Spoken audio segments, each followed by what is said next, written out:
We are here at the Discovery Park of America in Union City, Tennessee, for the 2024 Military Expo. Come along with us as we discover the history of the Civil War. Fighting fire with iron. Cannonballs and ironclads. Exploding cannonballs were common in naval warfare by the beginning of the Civil War. They could easily destroy the wooden warships of the time. To defend against these cannonballs, European navies had begun experimenting with covering their ships with steel and iron plating. Both the Union and Confederate navies quickly followed suit.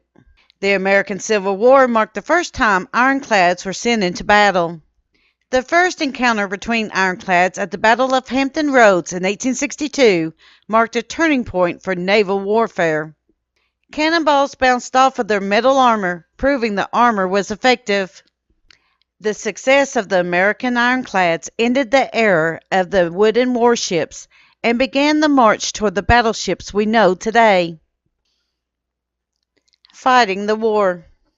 The battle for waterways. Rivers shaped the course of the Civil War. In the 1800s, rivers played a key role in warfare. They provided a fast and easy way to move troops and supplies from one place to another. Controlling waterways was a key part of the Union strategy. The Union Navy quickly blockaded the southern coast, cutting off much-needed supply routes. They also built a fleet of ships called ironclads to patrol the rivers across the South. These ships helped the Union win decisive river battles early in the war. Victories on land and control of the rivers helped bring about the end of the war.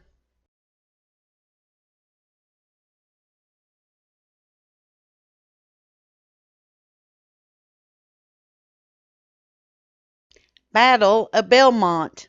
River blockade chain. Not having the resources to match the naval power of the Union, the Confederacy turned to less expensive and more creative solutions. In one case, they stretched a chain across the Mississippi River from Belmont, Missouri to Columbus, Kentucky to catch and hold advancing Union gunboats. 140 cannons were stationed on the bluffs overlooking the river to sink boats caught in the chain. The plan failed when the chain sank under its own weight. Union troops quickly gained control of the Mississippi and remained in control of it for the entirety of the war.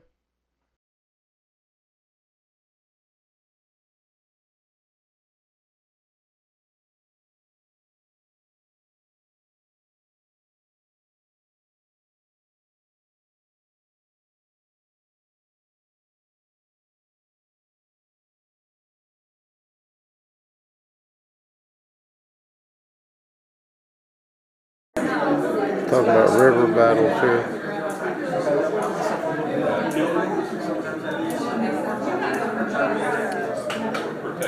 And this is a $1,000 state of Tennessee bond, $500 Confederate States of America silo bond.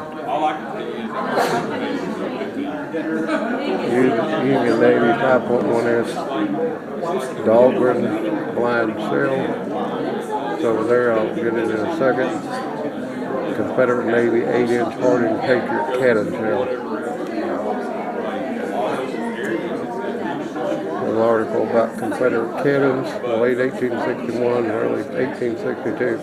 At least 50 32-pound and 20 64-pound smoothbore cannons. The various models were sent to Confederate General Leonidas Polk at Columbus, Kentucky. Many of these came from the hundreds captured by the Confederate Army from the U.S. Navy Yard in Norfolk, Virginia.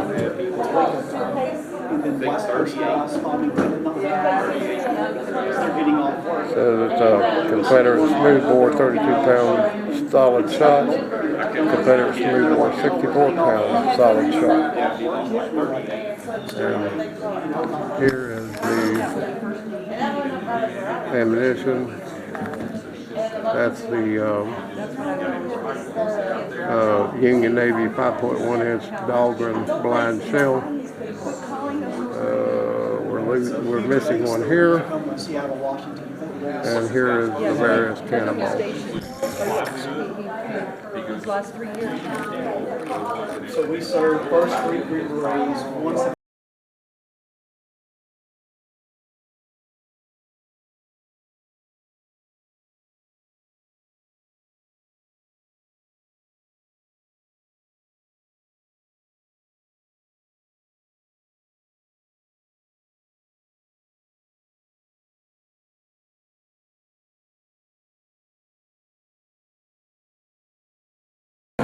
This exhibit is called Living the War, Cleveland Medicine. Living the War, Cleveland Medicine. Nearly 2/3 of all deaths in the Civil War were from disease. Medicine, like most necessities, was sometimes in short supply. Soldiers' camps were dirty and overcrowded. Many of the men also had been exposed to ordinary childhood diseases. Measles, mumps, chickenpox, scarlet fever, and pneumonia spread quickly through the camp. The men on both sides were underfed. Union rations included salt pork, hardtack, coffee, sugar, and dried vegetables. Confederate soldiers were often given nothing but hardtack, cornbread, and fatback. If they wanted something more to eat, they had to forage and hunt for themselves. Journals. Jabez Pugh Cannon was a sergeant for Company C of the Confederate 27th Alabama Infantry Regiment. He chronicled his war experience into these 5 journals. Number 2. List of absentees from the Confederate 27th Alabama Infantry Regiment. Number 3. Clothing inventory for the Confederate 27th Alabama Infantry Unit. Number 4, Southern Cross of Honor Medal awarded to Sergeant Jabez Pugh Cannon. Number 5, newspaper featuring the article of the clearing out of Union City. Number 6, newspaper featured the article of General Brayman's expedition to surrender at Union City, a disgraceful affair. Number 7, model 1859 Union Cavalry McClellan saddle. This is number 5. I've got a still photo of it. This is number 6. I've also got a still photo of that.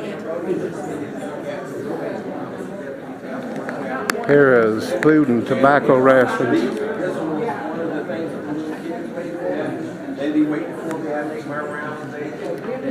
Here's the number that I read off there a while ago. That's number 1. Number 2, looks like they've got the books like here, and then they got a copy of it here so that you can read some of it.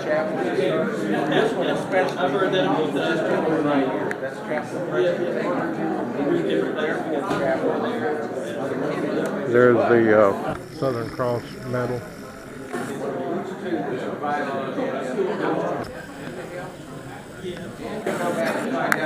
Let's see if we can.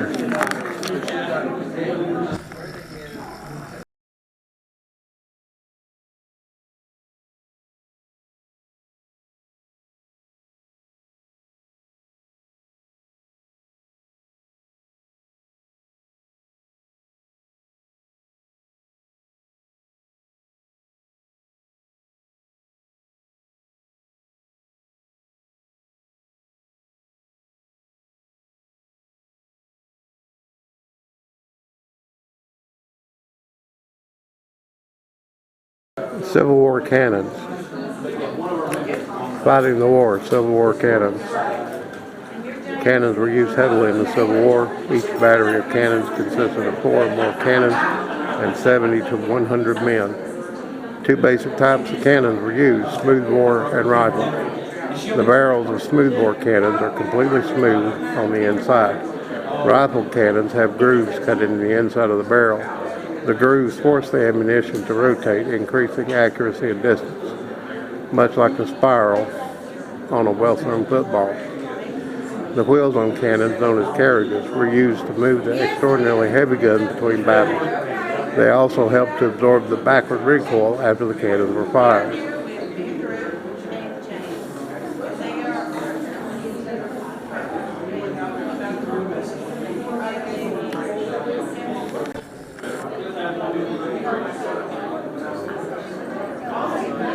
Number 1, smooth bore 32-pound solid shot. Number 2, smooth bore 12-pound shell. Number 3, smooth bore 6-pound solid shot. Number 4, smooth bore 3-inch shell. Number 5, smooth bore 3-inch solid shot. Number 6, Union 3.8-inch James pattern 1 shell. smoothbore, number 7, Smoothbore 6-pound solid shot pyramid. Number 8, smoothbore 2-inch solid shot pyramid. Number 9, mountain howitzer on a first model prairie carriage. Now these, the 7, 8, and 9 are right here. That's number 8. That's number 7. And of course that is number 9.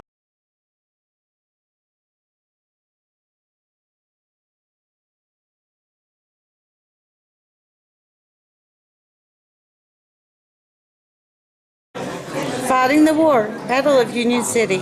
In the early hours of March 24, 1864, Confederate troops from General Nathan Bedford Forrest's command, led by Colonel William L. Duckworth, attacked a Federal garrison 1 mile north of Union City, Tennessee.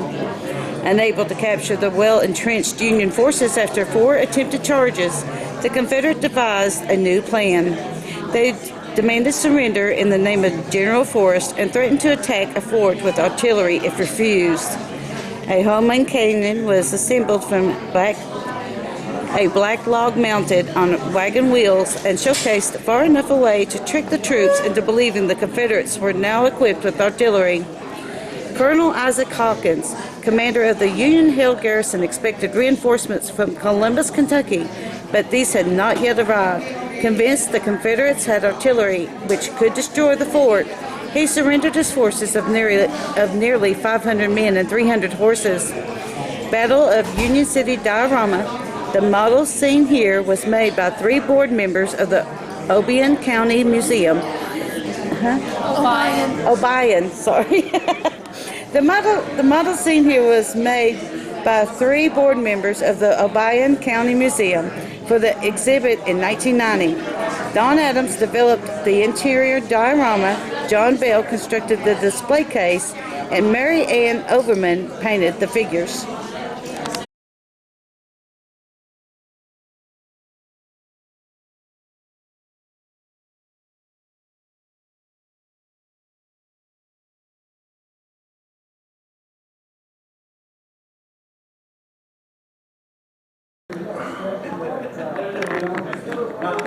This play is called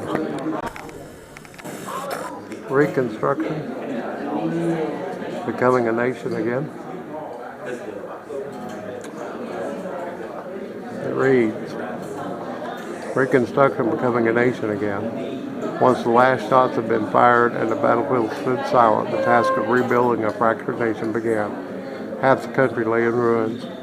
More than 600,000 fathers, sons, and brothers had died, and about as many were wounded. 4 million human beings were granted their freedom from slavery, but the meaning of that freedom had yet to be determined.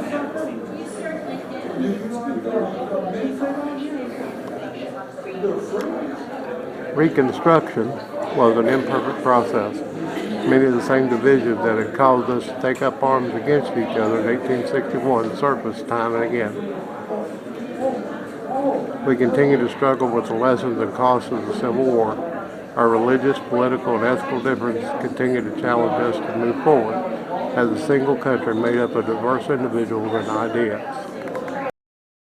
We would like to thank the Discovery Park of America in Union City for their hospitality during the 2024 Military Expo. Please be sure when you're in the area to stop in and catch a glimpse of our nation's history. We thank you for supporting Kentucky Tennessee Living as we are discovering the mysteries that are hidden within our history.